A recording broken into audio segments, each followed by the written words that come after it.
Welcome to the Authentic Man podcast. I am your host, David Chambers. This is a podcast for men who want more and less from life. More deep connection, more emotional intelligence, more self-awareness, and more great sex. And less heartache, less conflict, less overthinking, and less stress. Creating dating lives, sex lives, and relationships that are incredible and authentic. My deepest goal is that you, the listener, can take away what you hear in this podcast and apply it to your life so that you can experience greater happiness, transformational growth, deeper relationships, and profound sexual intimacy. I believe that as men, we are capable of so much more depth than we are shown or led to believe.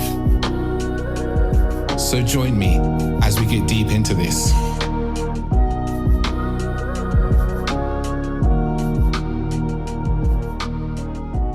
Welcome back to the Authentic Man podcast. I'm your host, David Chambers.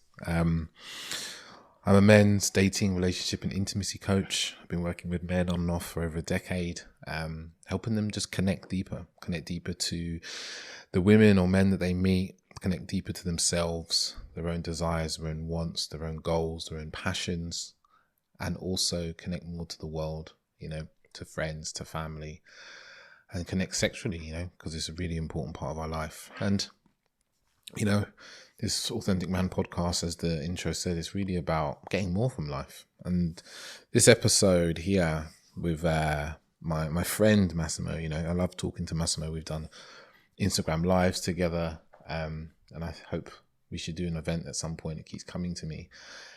Massimo is an incredibly knowledgeable man. He is a sex coach. He's a sexologist. He's a psychotherapist as well as a yoga teacher. He's a trained yoga teacher as well. But he talks a little bit more about his life in the episode, so I'll leave his intro to himself, which is much better than mine. But we really talk about how to go about authentic seduction. I've always felt like the word seduction has had a bit of a dirty name, owed to, really the pickup scene. Seduction became manipulative. It was, if someone said to you seduction, people would think, oh, someone's manipulating me into sex or whatever, right? Whereas actually seduction is, from a more ethical, more authentic, more conscious place, is actually a co-creation of, being seduced, a co-creation of experiencing one another and a more playful and more flirtatious, more sexually charged way. And it's something we talk a lot about in the episode. Basically, we're talking about authentic seduction, so there's a lot of that.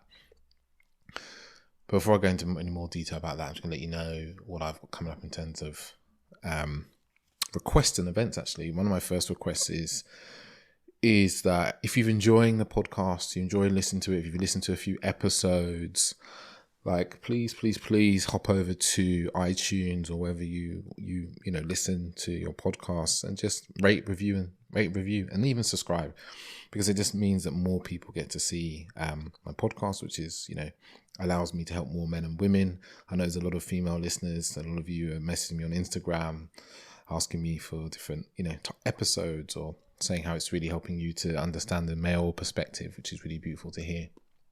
So yeah, I just want to serve as many people as possible through my podcast. It's completely free. I show up every week with 2 episodes. And I hope that they are helping you in whatever you're dealing with in your life. So yeah. And I have some events coming up as well. I've got an Art of Foreplay event on the 25th of August. If you catch it literally on the day this comes out, you'll see that. I'll probably run that again. I run most of my events like every 3 months, also on cycles. And then on the 1st of September, I've got a new event that I'm running called Mindful Masturbation for Men. Now, in the episode here, you're going to hear the importance of masturbation and how actually it helps with our sex lives. So this mindful masturbation workshop is really born out of the idea of some of the coaching I've done with other men about how when we bring more consciousness to our masturbation, we have more discipline, we have more control over our sexual urges, but we are also able to be deeper far more deeply connected with ourselves, and also then transmit that with our partners as well. So that's a really beautiful workshop coming up. Boost Your Sexual Performance, which is one that's coming up on the 9th of September. Obviously, it says it does what it says in the thing and teach you how to really last longer in bed and be more connected to your arousal levels and what's happening inside your body, instead of being, it being a surprise and you prematurely ejaculating, or, suffering from erectile dysfunction and things like that. Like, I teach you all the very natural steps. I'm not recommending any pills or anything like that. It's all exercises you can go and do as soon as we finish the workshop as well. And on the 22nd of September, I've got Creating the Spark, which is all about dating and how we can create a spark through conversation and being with the people in front of us when we're dating. So that's what I've got up in common in terms of that. But I've also got, Tantra for Couples workshop that I'm running on the 26th of August with my wonderful partner, Orsa. And I've also got a tantric foreplay that we're running on the 30th of September. So if you're interested in that, let me know. There's going to be in the show notes just below. The couples event, obviously for couples, but the foreplay event, sorry, my words leaving me. The tantric foreplay event is for both singles and couples. And all of my events are recorded. So if you can't make the event, or you feel a bit uncomfortable about being at the actual event, buy a ticket and you can get the recording afterwards. We always supply a recording afterwards because it's great to further the learning. So yeah, I'm going to get into this episode. Just as a call, I've got 2 spots come up with coaching with me. So if you're something you're interested in after listening to this episode or past episodes, then please get in contact with me with my email address, hello@theauthenticman.net, or you can contact me through Instagram @theauthenticman_, which is the best place to get me. But this episode here, you're going to love this. We cover everything in terms of, how you seduce someone who's new to you, how you show up authentically in your seduction, how you can re-seduce your partner. And this is a point that we really talk about, because both Massimo and me have worked with plenty of clients and realized that this is actually one of the things that happens, which kind of falls away, is we stop seducing our own partners we're with, and actually we talk about how to do that, how to create a baseline, how to bring that energy back into your relationship. So that's a really juicy part in there as well. But enough from me. I'm going to let you get into this episode and enjoy. So hello, ladies and gentlemen. I have an amazing guest having me today, right? This is a guy who I came across because of Orsa, and I remember Orsa saying to me, David, I've spoken to someone and I think you're going to absolutely love him. And I remember the time she told me I was quite busy, and I was like, okay. And then I started to read his Instagram posts, and I was like, oh man, a man after my own heart. And then we had an Instagram live, and I was left after that Instagram live just feeling so full of energy and full of love. And I was like, I remember going to Orsa after, just going, oh my God, I love this guy. I wish I was like him. It was such a great conversation. So today we have Massimo. How are you doing, Massimo?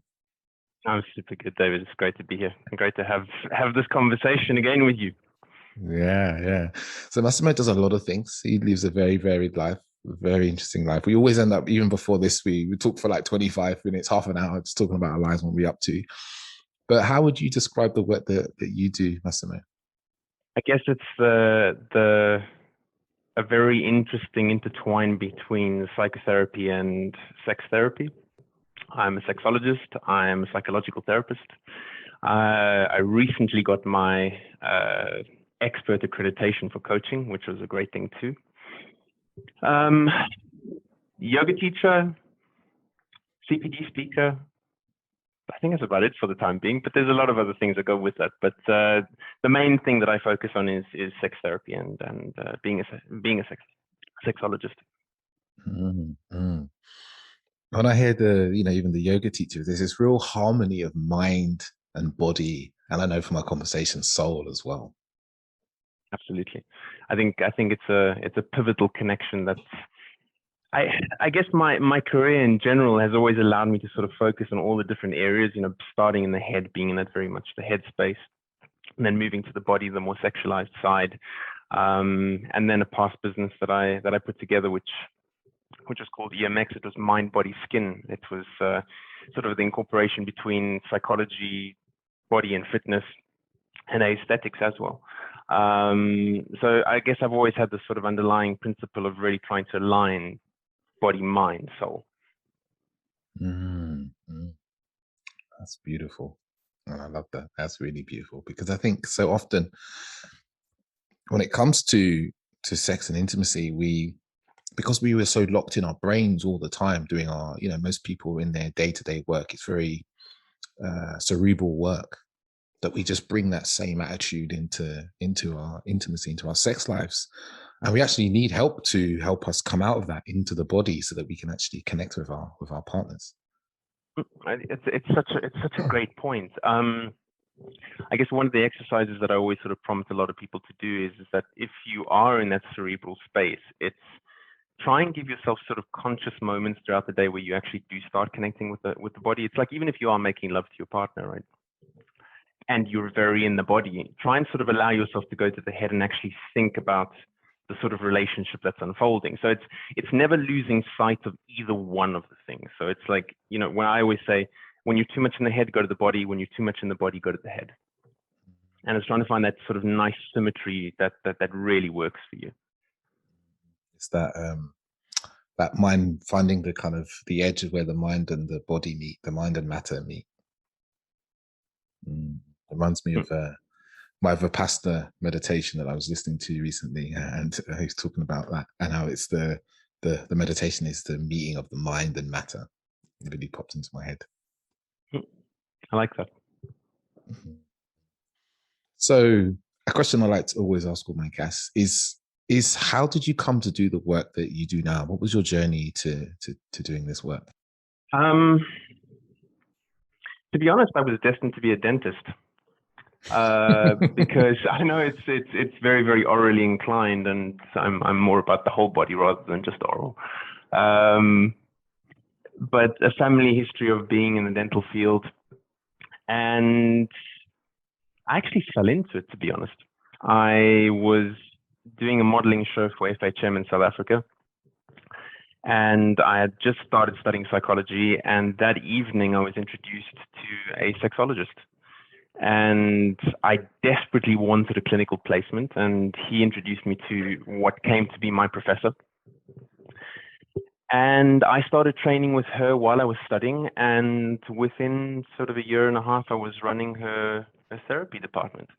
And the beauty of that experience was that I'd like to say that it wasn't as regulated as the UK. So there was a lot more flexibility, a lot more fluidity in being able to actually really explore all these different areas within the world of sex therapy. And I was also very lucky because her clinic had a termination section to it. It had an HIV testing section to it. It had the sex therapy. It had the psychological side. So it was this whole real broad spectrum of experience that I got from that. And from there, it was just onwards and upwards. And then just went to the UK, started studying there. And as we said before, just finishing off my PhD. Wow. You're based in Spain now as well, right? I am. I lived in the UK for nearly 17, 18 years. Wow. And then decided needed something different, something that was going to root me more, I think, because, as you were saying before about being very cerebral, it was very cerebral. Everything was just the rat race. I think my body was also giving up as well. I wasn't as connected as I should have been.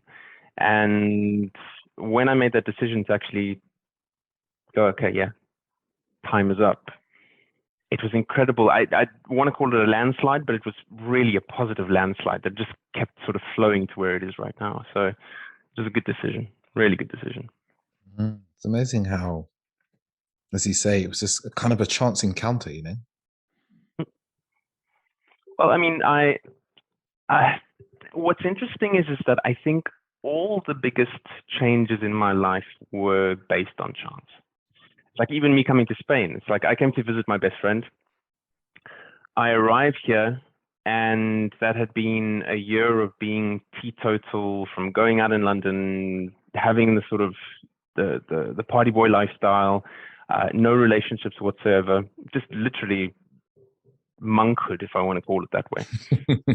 And it was just really focused on my personal development. And when I arrived here, there was the evening in my hotel room, having my conversation with God, and I said, you know what, just thank God that I'm single. I'm so happy being single. I'm happy for once being in myself and not conflicted with all these emotions and, you know, all that kind of stuff. I go out that evening, and cutting the story short, in walks this girl and met my partner that I've been with now for 3 years. Wow. Literally. And if you ask her about her story, it was exactly the same thing. She reached that point where she was super happy being on her own, wasn't looking for a relationship, and it was just one encounter of her walking in and locking eyes, and that was it. Wow. And I think it's worth noting as well in the story is that your partner is Spanish, right? Yeah. And at the time that you met, you didn't have Spanish as a part of your language toolkit.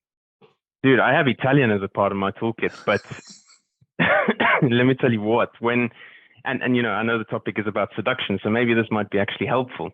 I had my jacket placed on a speaker a little bit sort of further from where my friend and myself were having a drink. And in walks this girl, and she comes straight up to me, and she says to me, "Do you see that woman over there?" And I said, "Yeah." And she said to me, "Do you want to go home with her and have sex with her? Because she's recently divorced, her kids aren't at home, and she has the place to herself." And I said, "You know what, that's really very kind of you, but it's just not my thing." I mean, she took the whole seduction out of my whole, you know, from me, which is just not me. And that was when I saw this girl walking in with 4 of her friends. They were sort of located round about where my jacket was. And for the first time, there was this pang of anxiety that came over me, that which doesn't happen because I've worked through all this sort of anxiety in picking up people and meeting people in the seduction process. I was gobsmacked. Just, I didn't have any words that were in my mouth at that point. And I looked over at her, tried to sort of make eye contact, made eye contact, and I gestured over and I said, you know, with my finger, I said, you know, come over here. And she shot me the most dirty look that we still laugh about it today. That it's like she looked at me and she just shook her hand in her head and she said, "No, you come here." And it was the perfect entry point. So I thought, okay, you know what, let's go. So went there, tried to introduce myself, realized that she didn't speak a word of English. The dialect of where she comes from is a very, very difficult dialect to understand as well. So I was kind of screwed. The only thing that we did was dance. This was it. So her friends kind of got the message. My friend got the message. They went outside and they left us to it. And the only way that at that moment we were able to communicate was literally rhythm, was dancing together. And from there, we went outside, Google Translate, trying to communicate. And I had a flight the next morning that I had to leave at 5:30. And I looked at her and I said, "Look, I have to go. You know, traditionally, if you meet someone, it's a kiss on both cheeks." And I quickly gave her a kiss on the lips. And she looked at me. I thought she was going to smack me, to be honest. and she said to me afterwards, she said, "If it was anybody else, I probably would have smacked you." And that was it. I was hook, line, and sinker, and it was the invitation thereafter to meet my family a week later, and never look back. But you know, I guess the sort of subtext to all of this was that there was a lot of work in the seduction, in the sense that I had done a lot of work within myself beforehand, before getting to that point of readiness, that I don't think I would have been at the right space, let's say, for instance, a year before that to meet her. And, you know, it's like taking communication into consideration. And this is where I think a lot of people get stuck in the commonality of language. Because we think that because we speak English, we actually are understanding each other 110%, whereas in reality, you're speaking in a dialect. And it's trying to understand those nuances of that dialect so that you can get closer to the experience with your partner or the person you're trying to seduce. And what was interesting with her was that not only was it via text, it was via telephone, it was via video calls. It was a constant engagement of trying to be as close as possible to try and understand this person as best as I could. That's beautiful. It's that curiosity to really explore their world, to know what her world is like, what her experience of life and living is like, right? But before we get to that really juicy bit of the meat, right? I want to back up a little bit, and not necessarily back up a little bit and have a look at what's most people's experience of seduction, because a lot of us, you said earlier that you'd kind of worked through, done your own self-work and worked through the anxiety that most people experience. And for most people, the experience of, trying to seduce someone, whether that be bar, club, and even longer inside of the dating and texting phase, right, is it's filled with fear and anxiety, So what does it normally look like for people when they're coming from that place? It's an interesting one because I think we can sort of reduce it to fear of rejection, fear of loss. But I think something that a lot of men experience when it comes to the seducing game is, and I don't like to use the word game, but seduction, is this fear of not being potent enough. Because I think, in many respects, our natural demeanor is about penetration. It's about, really bringing ourselves into anything that we're doing, be it work, be it penetrating our partner, all these kind of things. So it's like you have this situation that presents itself in front of you where this person has the yes or no in deciding whether you are potent enough. And there's this feeling of having everything taken away from you and putting it into the hands of the other. And that's where I think a lot of guys go wrong, is that they give that energy, that power away, rather than working on themselves to a point where it's like when I think about seducing a person, you'll have this sort of discussion of, well, ask yourself the question, why are you actually seducing this person? What is it that you're wanting? And you'll often come to some kind of conclusion that it's, I want to get something. I want to get sex. I want to get some form of intimacy. I want to get this person. I want to have them just as another number. So it's really about getting and owning that person, which I think we have to really move away from. Whereas the moment you sort of bring in this ideology of love, and I don't want it to sound cliched, it's, from my position, it's a love of woman. So it's like when I'm thinking about seduction, it's I love women so much. And this goes to the entirety of women. It's not just one woman because I find her attractive. I find, she's what fits my mold. It's everything. It's the intricate nature. It's the volatility. It's the unpredictability. It's the, it's the sensual nature. It's the flux between, being in the feminine and showing the masculine so super quickly. It's just a torrent of everything. Now I look at that and I go, Jesus, this is exactly what I love about this. And when you meet one person, it's going to have a completely different quality and flavor from the next person. So now it's no longer about seducing to get something from this person, but it's the seduction of trying to get as experienced near with this person to try and understand how that sort of intertwining, that marriage of coming together is going to bring something different to the table. That's seduction for me. So it's instead of most people is like getting sex, getting attention, getting validation. You're saying you're coming at it from a point of view of actually not trying to get anything from the woman, is actually just to experience, to touch, to taste her experience of reality, her flavor of womanhood, her flavor of the feminine, or her blend of the masculine and feminine. So you get to experience that with her and actually create an experience together. So it's like, oh, I'm experiencing your world, you're experiencing my world, and we're experiencing this together in this kind of very infinite loop, of bringing energy to each other. And this changes the perspective completely, doesn't it? From, oh, I need to get, from I have so much to give and to experience in this moment with you. Correct. And that's really where I put it on the back of love, because when you're in that position of really giving, it changes the whole quality of the relationship. That person experiences a completely different kind of masculinity being brought to them.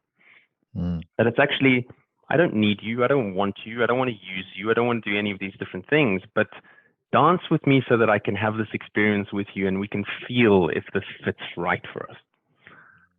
And that, I think, is very empowering for both people, because I think the moment also on the receiving end, a woman is in receipt of that kind of energy, she's more tranquil and more held in the seduction. Whereas a lot of the time when you're looking at guys that are trying to get something, there's a lot of insecurity that's also projected on the person they're trying to seduce. And there's often the sense of, does this guy like me? Doesn't he like me? And then it's the games that go with it. And then it's the communication games. Then it's all these other things that get unpacked. And, you know, I work with a lot of women, and most of them will say the same thing, that they're left feeling very insecure. They don't know where they stand in relation to guys. Yes, yes. I hear this a lot as well. I actually recorded a podcast episode not too long ago from the request of a female follower of mine. She was just like, me and my friends are so tired of dating men and always experiencing this kind of push and pull, this hot and cold that exists so often because of, you know, I think in the episode, I was like, a lot of it is based around this fear and insecurity of self, of, oh my God, I'm getting really close to you. Oh my God, I'm afraid I'm going to lose. I'm afraid that what's going to happen if we get close, maybe I'm not enough, and all those sorts of things, right? And it stops us from actually just being with, right? And just enjoying the experience of. And I see this a lot with the men that I work with. I guess the question I have actually is, how do we go from having our seduction based in fear into having our seduction based in love? How do we make that shift? Look, I think it's a lot of it is trial and error. I think that the more experiences you can go out and get, and what I mean by experiences is conscious experiences, really go out and test the vulnerabilities that you have, test your defenses, test the trigger points. You know, what are the things that really stir something up in you? And then you have to use that as that sort of, I guess, navigation away from that, and really sit with yourself and try and understand what are all those things that are actually happening within you. And you'll probably find that most of it really points to the work that you need to do on yourself more than anything else. And that person that you've encountered is just really that sort of mirror or that sounding board in pointing out whatever's going on inside of you. Deal with that stuff first. That's really what has to be dealt with first. And, you know, it's like you look at this idea of fear.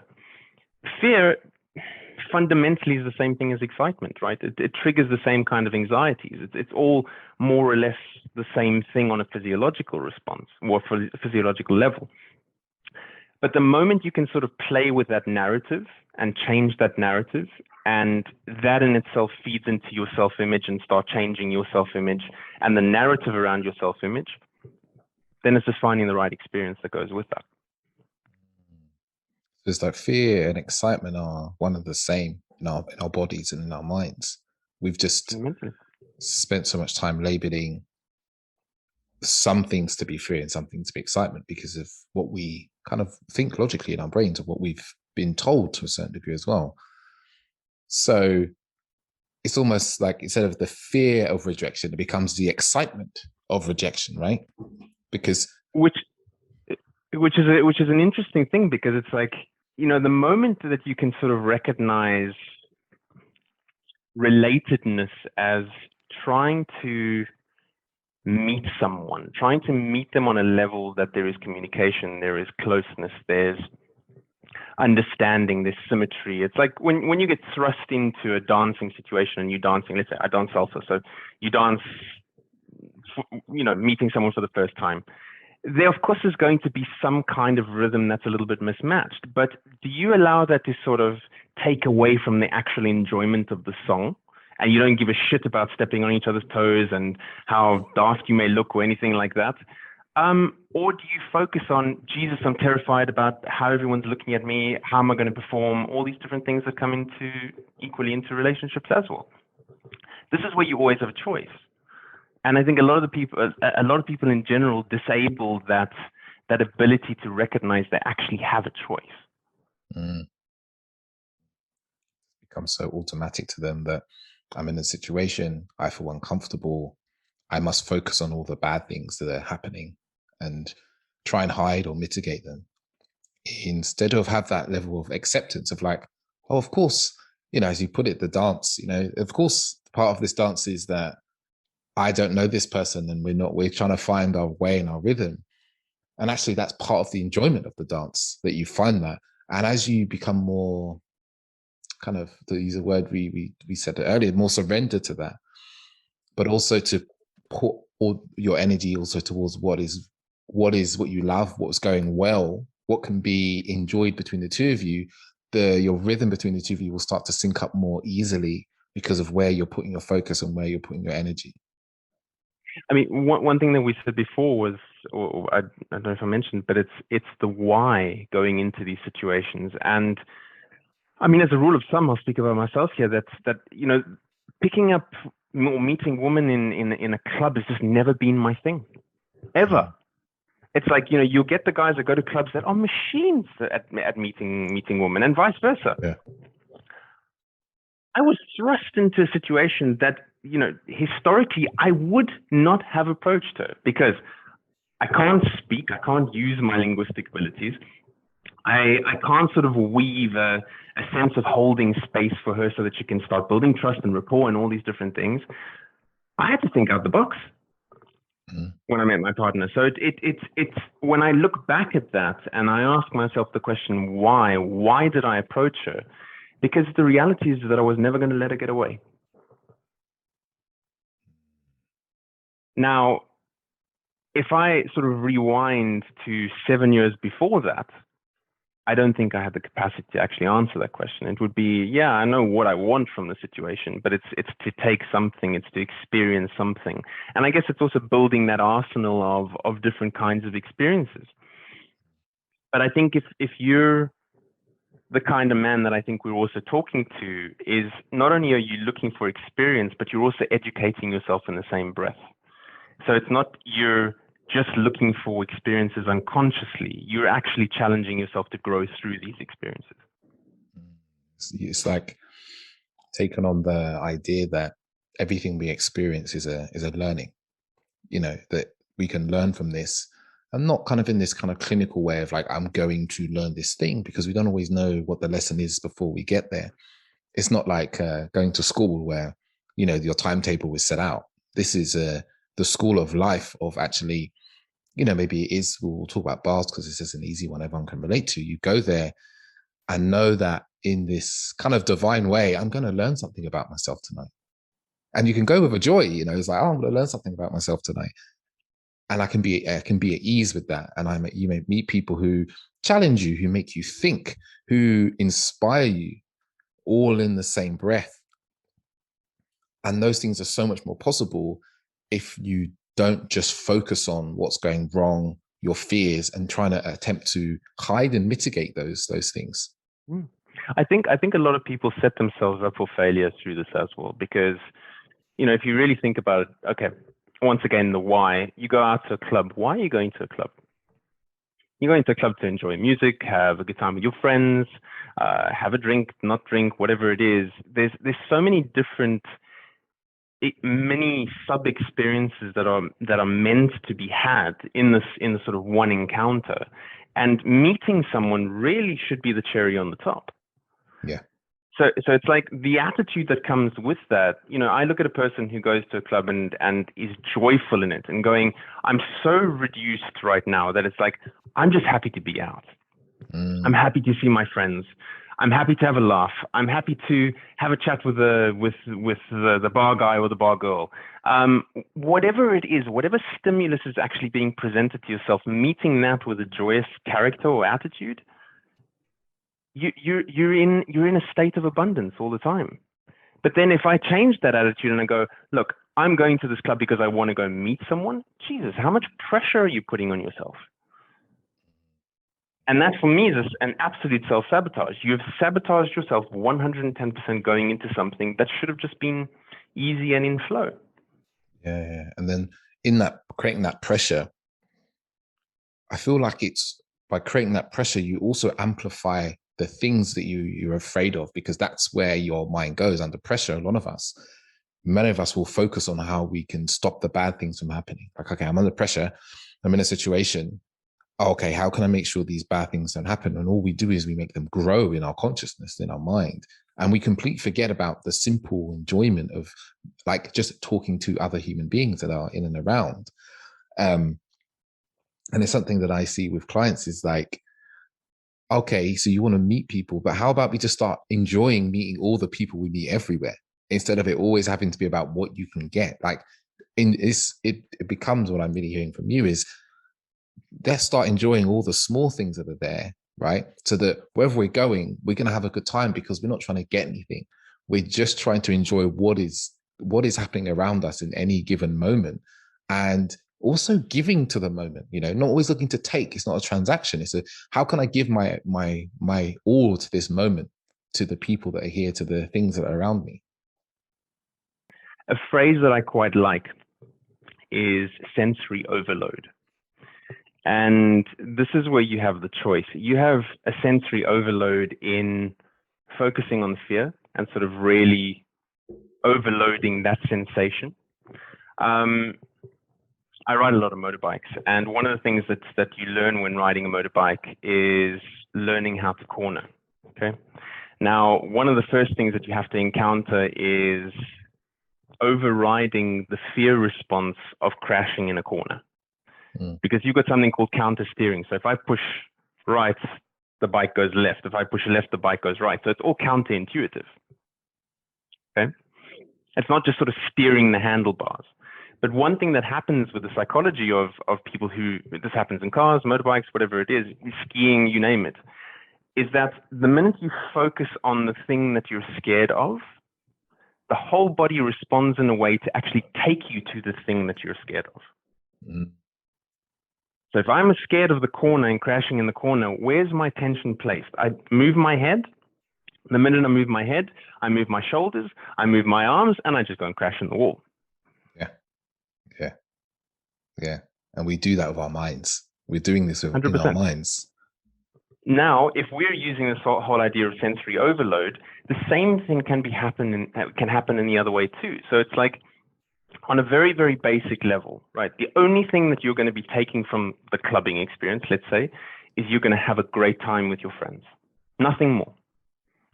How much more amplified is that experience going to be in the next time that you go out? That sensory overload is just going to be conditioned deeper and deeper and deeper and deeper in you. And the person that presents themselves in that context is just going to be someone entirely different in comparison to what you've known before. It's kind of going with being with no expectations. Well, not expectations, but actually just being, and I see this, what I'm hearing is, instead of going with this need to fill your bucket, to get something to validate you in some way, to take sex, take phone numbers, whatever it may be, because this is how we walk into our situations. Like, the question we're asking ourselves subconsciously is, how can I get what I want? How can I get what I want? And we're walking around bars, clubs, even on the streets, right? If that's how you meet the women, how can I get what I want? And your whole focus is really just focused on how can I get what I want? And this same energy is felt by the people you talk to, right? They feel you come over and you're basically subconsciously going, how can I get what I want? You're strategizing, you're thinking, you're working out, you're moving chess pieces with your mind. But what I'm hearing from you is like, to be in your senses, to be feeling, to be enjoying the small things that are there, because there's nothing that you need to get. because you have everything you need by just being there. Correct. And I think the thing, like we said about love before, is when you learn how to embody love, which I think more than anything starts with the love of oneself, your why changes. The relatability changes, the whole context changes. And this is one of the exercises that I used to do in London quite often, is whenever I went for a coffee in the morning, they'd have a new barista, guy, girl, makes no difference to me. It was meeting that person with the acknowledgement of their first name. Thank you so much. I hope you have a beautiful day. And sort of just seeing that sort of responsiveness, which at the end of the day, I think we all want to be seen fundamentally. So it's like, if you're able to sort of bring that energy and go, look, I see you. I don't care how big or small or fat or thin or perfect you are. It's if you have the capacity of seeing the person that's in front of you and they feel seen and then, of course, heard thereafter, it's a magical experience. And everyone that comes into contact with you will feel what it is, the thing that we all really desire to feel every day, right? To be seen, to be heard, like I call it almost like acknowledged for who we are, right? Not for what people project onto us, but acknowledged for who we are as people. We're walking around being really wanting to, from a young age, from children, we just want people to acknowledge us and be like, hey, how are you? How's your day? Without this projection of like, oh, you're a beautiful woman, I need to be sexy towards you, I need to get sex from you, but just to be like, you're a human being who deserves respect and love and has, passions and so forth, and actually just be seen in that way. Absolutely. And when we spoke about, doing this podcast together, the one thing that sort of struck me was the phraseology of authentic seduction. And it's like, I was really pondering about that word. And I think authenticity for people is very difficult because, we whatever culture you're brought up in, there's so many veneers that you place up that you're just guarded most of the time. And I think it's the striving for authenticity that shows a lot of courage that person has. And do we ever reach the point of being 100% authentic? No, I don't think so, because I think if you reach that point of 100% brutal authenticity, the ego can't take that on the receiving end. Because it's like, look, I can be 100% authentic with you and say, dude, you look like shit today. Maybe you know me, maybe you don't know me, but there's going to be something that gets triggered inside of me. It's like, Jesus, it could be coming from a position of love, but you receive it really badly, right? Yeah.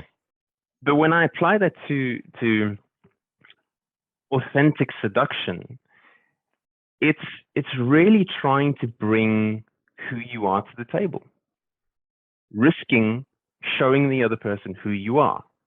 And I love the sort of gamble of that, because it's always 50-50. And that for me is great odds, because I go to the table and I introduce myself and, maybe the person likes me, maybe the person doesn't like me. And one of the things that I used to do very often when meeting new people, first thing I'd ask them was, do you masturbate? Like, hi, my name is Massimo, nice to meet you. Do you masturbate? And the reaction was always priceless, because it was always this sort of reaction of going, Jesus, that is the most absurd thing that anyone has ever asked me before. That's one kind of person, and they're intrigued. And then the other person just goes, I'm out, done, and they walk away, which is perfect, because once again, it proves that sort of 50-50 odds of going, look, I can now back that up and say, masturbation is super important. It delays menopause. It has all these wonderful benefits to it. I'm a sexologist. Nice to meet you. Right. So that was my sort of method of sort of sifting out whether someone was going to be relatable enough to who I am. And this, what I want to point out to the listeners there, before you all men all start running out and walking up to women and going, do you masturbate? Is that this is an intrinsic and authentic expression of who Massimo is, right? Because when he stood there in front of someone and said, do you masturbate?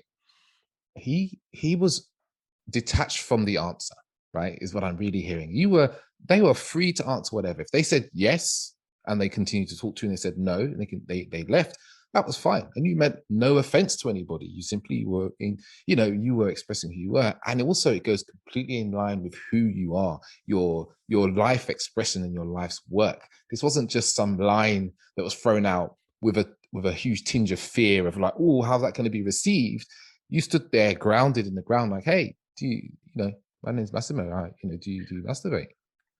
Dude, it's for me, it's owning who I was and what I've built. And I think it's a principle that everyone at whatever stage they're at in their lives have to, I guess the word I would use, embody, because no one is perfect. Everyone is in progress. Everyone is in a state of flux. Everyone is changing. I love the fact that we're always working in our potentiality, which gives me a lot of hope in terms of the human race. And it also allows me to be very forgiving if someone doesn't sort of present themselves as their best version in that moment. But there's something very important about embodying who you are. Not just sort of using, like you were saying, just a random pickup line. Jesus, I wouldn't dare say something like that, because if there is the insecurity that goes with that, you're more than likely going to set yourself up and she's going to feel offended. And why would you ask a question like that?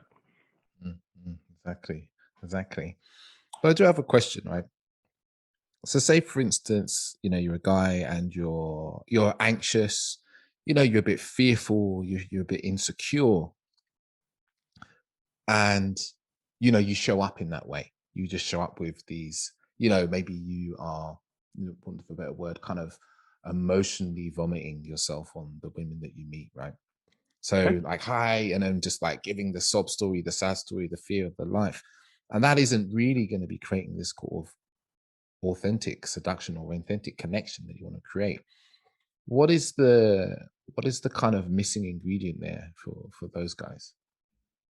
The acceptance that we're not always working 100% in who we are. And what I mean by that is that when I'm in my partner, as an example, there was a great deal of anxiety. Dude, I had my heart in my throat, and it was questioning, how am I going to approach this girl? How am I going to get her attention? How am I going to get away from her friends? How am I going to isolate? It's like all the traditional kind of, trying to maneuver the situation to getting what I want. Whereas all I wanted to do was actually just have a conversation with her to see if there was some kind of relatability. And there was a point in that discussion where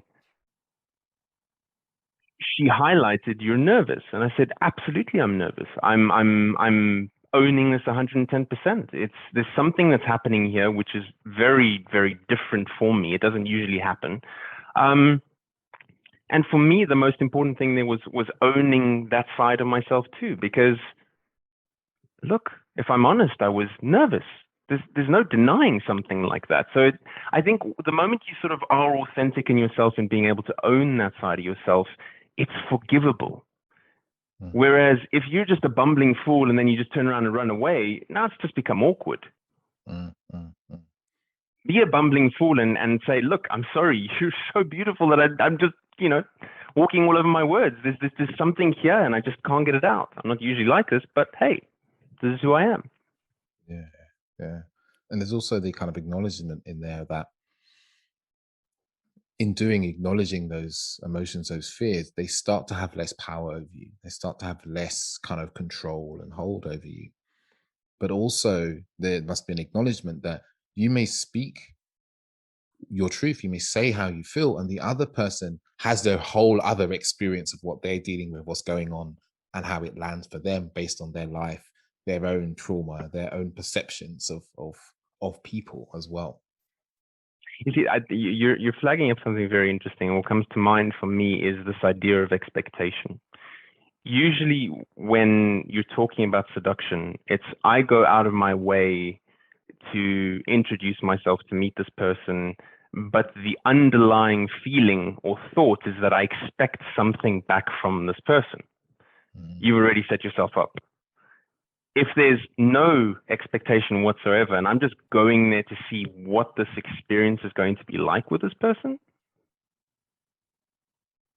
so much easier on yourself. Because in And talking about sorry, No, there's no. a there's a real kindness towards yourself, I think, when you take that stance and not expecting something immediately from someone.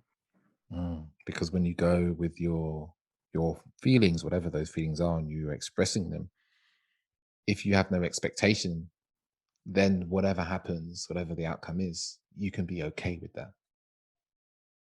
It's only when you expect that, okay, so if I, if I'm open, I'm honest, and I talk about my feelings and my insecurities, then that should get me to X, Y, and Z. That when you speak and you don't get the expected response, then you become unhappy, and then you start to question what you did and start wondering whether you should have done something better. And this is where I would use the phrase being with, because more than likely, whoever is trying to meet someone has someone else in their life that they know how to be with, where there isn't insecurity, there isn't all these judgments, there isn't all the expectations that come in, and they can actually be completely surrendered to who they are with that person. That's your authentic self. Why hide from that? I mean, please don't take me wrong. I think it's very important to build skills, and I think it's essential in being able to. Let me put it a different way. You have a child. Most parents know their child, and they go, "My child is good at mathematics. He or she is gonna become an accountant." What about all the other factors in relation to their personality that need development? They're just put to the side. All of them. So it's like, we're so groomed into who we are meant to become. But what about all the other areas that need strengthening? Those important things that we haven't honestly got our focus on. I mean, one of which is mastering your language. If you want to really be good at communicating, what do you have to master? You have to master your ability of being able to switch your brain off and allow your tongue to do the work. But if I'm sitting there overthinking and going, Jesus, I have this podcast today and I have all my notes on the side, and these are the things that I want to say, and it's just going to run away with me. Yeah. I'm not going to be able to be present with. Yeah, and then on top of that is to have the presence to give the other person space to be them, and for them to speak, and for you to listen to them as well. Absolutely. So it's like what we were saying before about, this innate desire to be seen and to be heard. And I would probably add something to that is really feeling the person. We do have a desperation to be felt by the other. Yeah. And not only sort of on an energetic level, but that leads to the bedroom. This is fundamentally why we want to have sex. We want to feel the presence of that other in their depth. Yes, we want to be, amen to that. We want to be felt. I often find myself saying this, is like, we want to feel each other. And the beginnings of feeling each other is maybe through words and conversation. But as we feel more safe with someone, we want to feel, like you said, feel the depths of who someone is. And the only way for us to do that, one of the only ways for us to do that as human beings, is to really come into union with each other, right? In the way that we know instinctively to do so. And I love that, because that for me is that enmeshment, which there does need to be something quite conscious about that. And that union, or at least when you create that union, it's your responsibility to find every single method possible to take you there. And that's also part of the art of seduction, if you want to look at it like that. It's like, okay, my sex drive is at 100%, my partner's sex drive is at 40%, but I know that when I seduce her, it boosts it up to 70%. So it's like, all these little nuances, what do I need to do to try and sort of get her there so she's kind of meeting me closer at my level of sexual relatedness? That becomes playful. It becomes part of who you are. But the thing is that the second you stop, she's also going to be curious why it stopped. And it's interesting you say that, because one of the questions I was going to ask, actually, literally was on my tip of my tongue, was around how we can seduce our partners if we're in, we talked a lot about, if it's someone you just met, but then, we talked about a little about this before, like inside a relationship with seducing our partners, is that this becomes actually a real test for us. When you've been in a relationship for a while, we all know the first kind of year, 18 months, 2 years even, is, very smooth, very easy. It's very effortless. But actually, as you just said there, is learning to playfully and enjoyfully, even if that's a word, engage with our partner in a way to bring them up their kind of arousal levels, right? In a way that you can come together in union. And I love the word union for kind of sex and intimacy, because it's more than just two bodies coming together and having sex, because there must be a kind of a union of mind, a union of feeling, kind of a union even of kind of energy. And it's like where those wavelengths come together in sync, and it's like how we come together.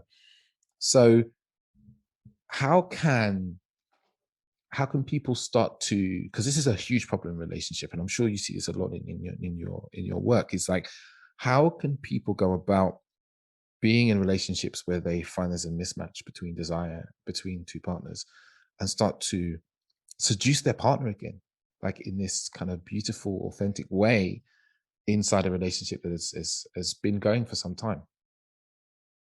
I think one of the ways that I can answer that would have to be based on how we condition ourselves and how easily conditioned we are.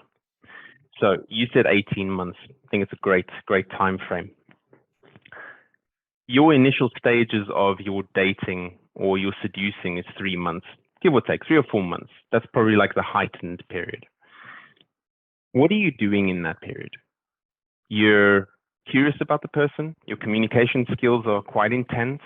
You're messaging the person every single day, communicating on the phone, seeing them as often as possible. You really are creating sort of a foundation, a baseline for how to relate to that person. Okay? If you're the kind of person or couple, or whether it's polyamory, whatever it is, that can maintain that baseline going forward for the next 18 months, you have now conditioned both of you to have that as the baseline, and anything over and above that is just going to be excitement. So the way that I see it is that, okay, check, my communication is very intense. I'll be very honest. I know that when my partner goes downstairs and gets into the car, she's going to call me 5 minutes later when she has reception. Without fail, for the last 2.5 years. Wow. In a way, most people will look at that and go, oh, wow, that's like super intense. I like an intense relationship. I like to know that my partner is thinking about me. I like my partner knowing that I'm thinking about her. So that is the baseline that we've created for ourselves. Now, this is really where I think as a starting point that needs to come into conversation. What kind of baseline does the couple want to create? Mm. If I've boosted that baseline to something very charged, as an example, right? So this is also going to be very dependent on the individual as well, because our sexual relationship, our desire, our need for sexual expression varies across the board. I look at myself and I'm very charged. So for me, it's my constant baseline is I need my partner to know that I want to make love to her all the time. But in saying that, I've also set myself up as well for a potential failure there, because the moment I stop that desire, it's going to raise some kind of concern for her. Yeah. Which is a great challenge for me, because it says to me, Massimo, you have to maintain that. You have to be creative. You have to, and have to is the wrong word. It's I want to be creative. I want to be that seductor with her, because the moment she says yes, Jesus, every single thing in my body is exploding and going, it's worked. I'm going to have that magnificent, relatable moment with her, and it's going to be another wonderful experience. It could be comedic for all I know. But it is going to be, once again, that union, that coming together of two bodies, two minds, two souls, that for me is the most expressive space or place, and that's the bedroom. So you get to, and I love how you shifted out of you have to into you want to, and I like to always say, like, I get to, you get to operate at that baseline in that. And it's becomes for you it's a really fun engagement, right, to be in. It's not like, oh, I need to I need to be constantly seducing my partner. Oh my God, kind of thing. It's like, oh, I get to do this. I get to play in this. I get to play, right? I get to play in this relationship, in the many aspects of me and your expression and your sexual expression. I think something I always have to sort of point out, it's people have to understand where on the spectrum they fall in terms of expressiveness in their own sexuality. Now, me being outside in public, I don't have to express my voice too much. I don't have to show myself. I don't have to be seen. But when it comes to being in the bedroom, that's my place. That's my place to be heard. That's my place to be seen. That's my place to be felt. It's my place to immerse myself in the absolute essence of this other person. And if I'm not met on that level, the likelihood is that the relationship really wouldn't work for me. So I think people in general need to know, have they reached a point where they can look at the bedroom and go, this is my place to just be me, completely let everything out. Just allow yourself to shine in whatever that is. If you haven't, start working on masturbation. First thing, really make a connection with your masturbatory self and learn about what your body does. Learn all the different means of expression. Learn every single sensation that you can. And then apply it to someone else. So in doing that, one starts to learn more about what one enjoys, one's own feeling. And how does one go about bringing that into a relationship? So let's give a scenario where we're in a relationship and, it's a 7-8 year relationship.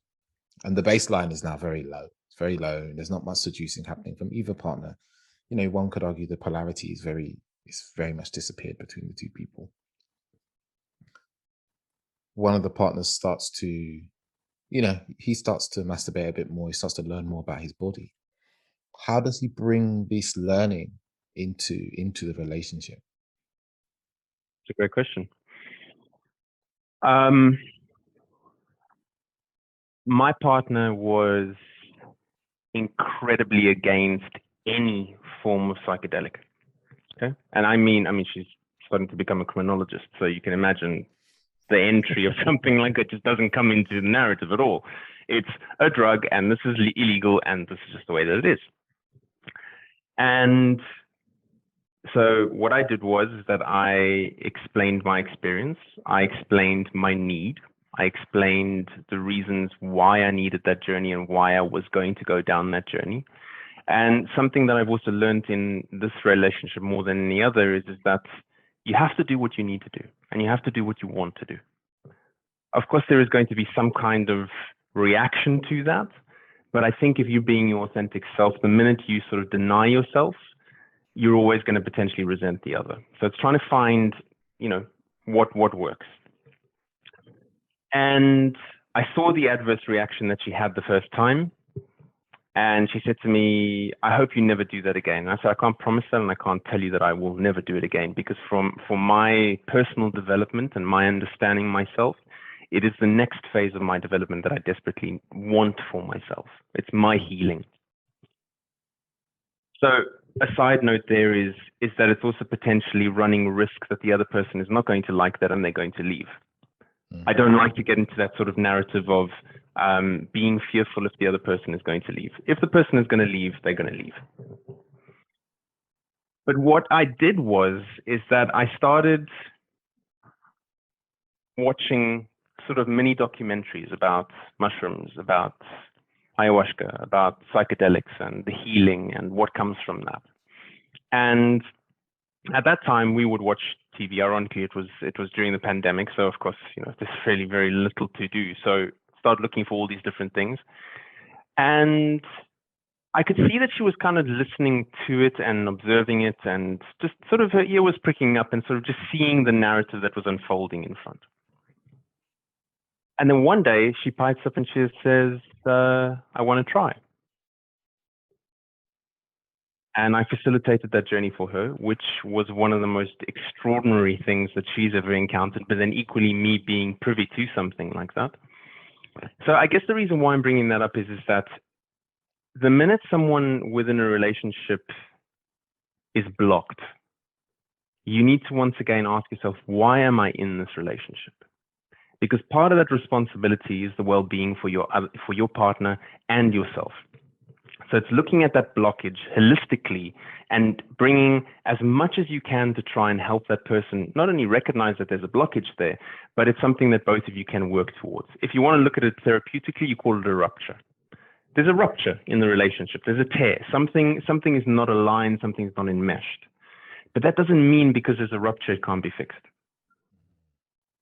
It doesn't mean that you can't renew the definition of what you both are as a couple. And I always like to see sort of relationships going through sort of 3 stages where you'll have that loved up phase, then you'll have the 18-month stage, which will take you probably to 3 years, and then it'll probably take you to the 5-year mark, and when you're married and you have the kids and all these kind of things. And usually that's when those kind of ruptures and tears happen. That's also because 2 people have stopped working. You haven't maintained your baseline. But if both of you are able to actually sort of look at it from a different perspective and go, hey, hold on a second, we can fix this and we can redefine what this relationship is. And we can start working communication. We can start working on tantra, yoga, introduce all these different things. There is enough information out there that you don't necessarily need to see a therapist. It's always helpful, right? But you can do this work together. Explore together. Be curious about it together. Be curious as to how you got to this particular point.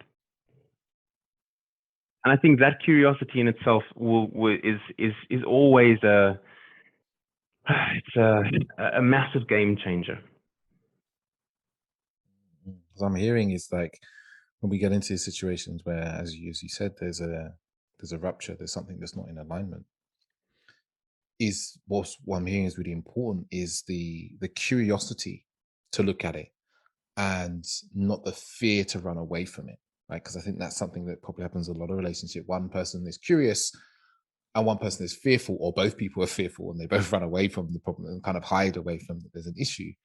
And actually, if both people come to a point of view of like, there's something here that's not working, we can work on this together. This doesn't make us bad and wrong and deficient in our relationship. This is just our relationship shifting and changing. And we just need to bring a new curiosity, a new perspective, some new tools, some new playful way to express ourselves because we've changed. And we almost need to it's almost like relearning about each other again.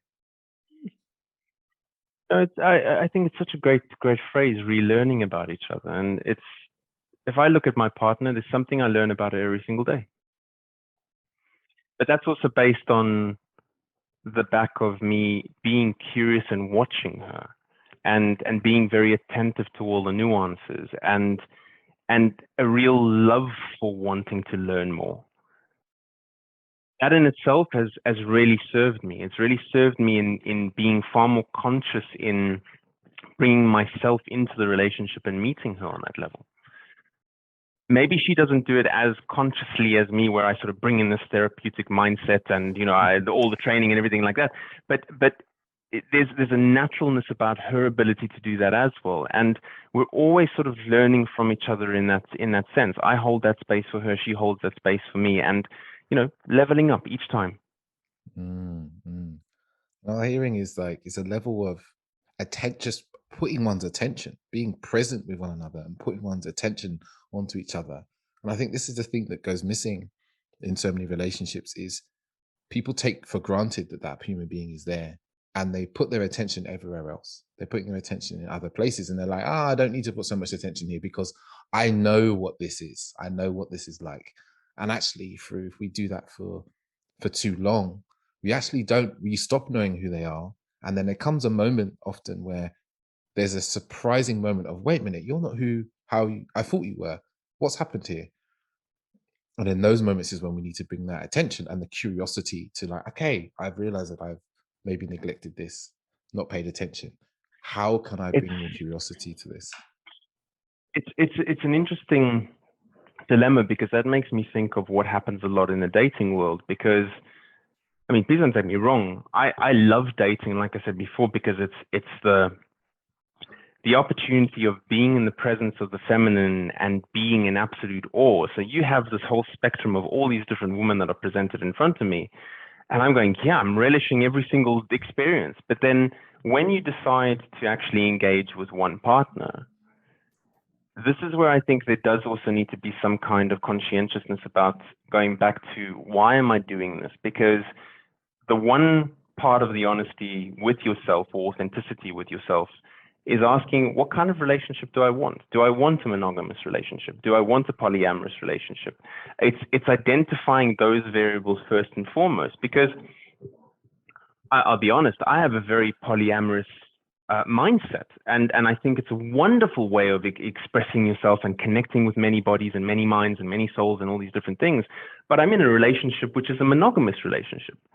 So there's a part of me that goes, well, okay, does that mean that I'm missing out on something? The honest answer is no, I'm not missing out on anything, because I've turned that desire towards my partner, and it's the constant process of desiring her. It's the constant sort of bringing my attention back to this human being and seeing every nuance as enticing for me. The moment I do that, the whole idea of polyamory goes right out the window.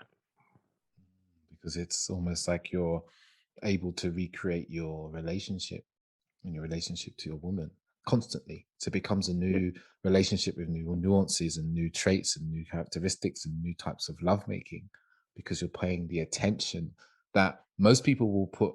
It's easy to put attention to someone who's physically new because we're used to doing that. But just putting that sort of attention to someone who we see frequently, it takes a different level of consciousness. You know, it's like the perfect example of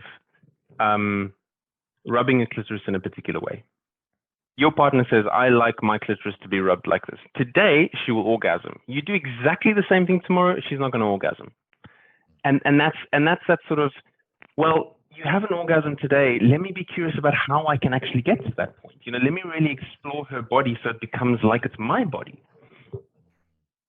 You're never going to know 110%. And that's what makes relationships exciting, is that the moment you get to that point where you go, I know this person 100%, you've underestimated.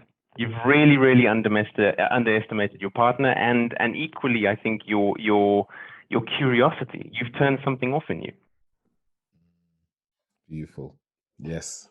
Yes. I think that's a big message, that, you know, when you believe you know someone, you know something, your curiosity's gone, and then you've lost it. You've lost the childlike wonder, the kind of student mentality that we have to have towards not just life, but also our relationships as well. Absolutely everything. Yeah. Mm. But I think in part for me, that's really the owning of a relationship. I own the well-being of this. I am in this 110%. And the moment your partner sees that you are in 110%, call it just something simply based on mirror neurons, they're more than likely going to mirror you on that. Beautiful. Beautiful. I know that me and Massimo can talk about these subjects for hours and hours upon end. And I think at that point there is a really beautiful way to wrap up this beautiful conversation around, you know, seduction inside a relationship. And also that, you know, that point there we were talking about how to really keep the relationship, especially from a kind of seducing and sexual point of view, renewed constantly. It is a game of attention and presence, which is something we can all cultivate, you know, and bringing new things. It really is some of the most enjoyable work you can do inside your relationship. So, as the wonderful listeners are probably wondering, is how can they, you know, get in contact with you? How can they work with you? What have you kind of got coming up in your world? Well, finalizing this PhD is the one thing, and the book. But they can get in touch with me via Instagram, massimo.stocchi.fontana, or go to my website, massimo.love. And I'm available 24 hours a day. Send a message, I'll respond. And I recommend as listeners to you check out Massimo's website. He is a prolific writer. He writes prolifically in on the most amazing and wonderful and beautiful topics when it comes to sex and relationships. There's so much gold, so much knowledge to be gleaned, not just from his Instagram, but also from his blog posts. Like I do check them out, and I do very much enjoy them. I'm very humbled, David, as always. Wow. Thank you, Massimo. It's been an absolute pleasure to speak to you as always. It's always a beautiful pleasure As to always, speak to you. And I'm sure the listeners have very much enjoyed it. And listeners, stay tuned for the next episode. Until then, ciao, ciao.